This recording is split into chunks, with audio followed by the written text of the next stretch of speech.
দেখুন, এবার যদি একটু তেল মারাটা বন্ধ হয় সেটি মূলত ভালো হয়। কেন বললাম?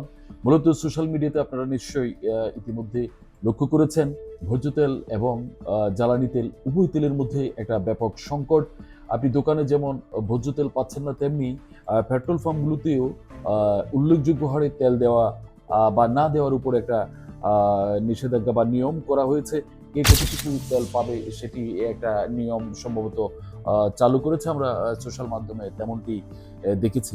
এখন মূল কথা হলো সেসব বিষয়ে যাচ্ছি না। মূলত আমি যেটির জন্য কথা বলছি সেটি প্রত্যাশা করছি যে এই তেলের সংকটের মধ্যে যদি একটা অভ্যাস বিলুপ্ত হয়ে যায় খুবই ভালো হয়। সেটি হলো যে তেল মারার যে প্রবণতা আছে সেটি যদি এই সুযোগে বন্ধ হয়ে যায়, সেটি এই তেল এই যে সংকট সেই সংকটের একটি ইতিবাচক দিক হিসাবে বিবেচ্য হবে।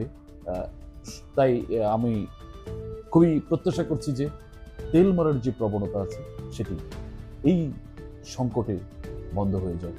নিশ্চয়ই আপনারাও আমার সাথে একমত হবেন।